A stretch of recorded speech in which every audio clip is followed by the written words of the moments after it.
નમસ્તે, હું નીરવ સુથાર ડાયનેમિક સોલ્યુશનમાંથી. આપણે આજે કાચરની પ્રેશર વોશર લાઇનઅપ છે એની અંદર આપણે K2 મોડલ આવે છે જે 1400 વોલ્ટની મોટર અને 110 બારનું પ્રેશર પ્રોવાઈડ કરે છે. તો એના બોક્સ કન્ટેન્ટ અને અનબોક્સિંગ આપણે જોવાના છે કે એમાં તમને શું કન્ટેન્ટ મળશે અને એનું ફિટમેન્ટ ક્યાં આગળ થશે. તો એનીમાં તમને જે આ મેઇન યુનિટ છે એ વ્હીલ સાથે મળશે અને એના ઉપર તમે આ જે સ્ટેન્ડ છે એનું પણ ફિટમેન્ટ અહીંયા આગળ તમે કરી શકશો, જેના કારણે તમારે ટ્રોલી જેવી સિસ્ટમમાં એને યુઝ કરવું હોય તો તમે યુટિલાઇઝ કરી શકો છો. એની સાથે તમને લોંગ લેન્સ મળશે જેની અંદર તમારે અહીંયાથી રિલીઝ સિસ્ટમ પણ આવશે કે તમે આને રિલીઝ કરીને અહીંથી તમે આને ચેન્જ કરવી હોય તો આમ જસ્ટ પ્રેસ કરીને રિલીઝ કરશો એટલે આ નીકળી જશે.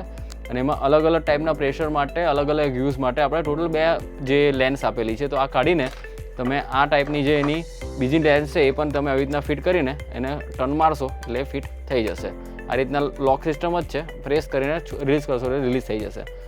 એની સાથે જે તમારે ડિલિવરી હોઝ છે એ પણ સેમ તમને ક્વિક રિલીઝ સિસ્ટમવાળી મળશે કે જે તમારે આની અંદર લોક કરીને પ્રેસ કરશો એટલે આ પાઇપ ફિટ થઈ જશે. અહીંયા આગળ જ તમારે નીચેની સાઈડે જ એને ફિટ કરવાની છે અને સેમ અહીંયા આગળ તમારે ગન સિસ્ટમ જ છે એટલે અહીંથી પ્રેસ કરશો એટલે તમને એનું પ્રેશર રિલીઝ થશે.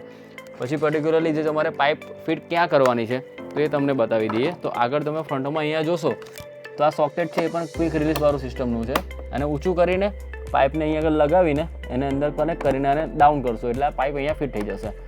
સેમ વસ્તુ તમારે જે ગાર્ડનની પાઇપ છે એ તમારી પાઇપ અહીંયા આગળ લાગી જશે અને આ પણ લોક સિસ્ટમ જ છે ક્વિક રિલીઝવાળું. એ તમારી બેકએન્ડ સાઈડ પર પ્રેસ કરીને તમે ફિટ કરશો એટલે એ ફિટ થઈ જશે. આ રીતના તમે આખું મશીન વિધિન ધ 2 મિનિટ્સમાં તમે એને ફિટ કરીને યુટિલાઇઝ કરી શકો છો. Thank you.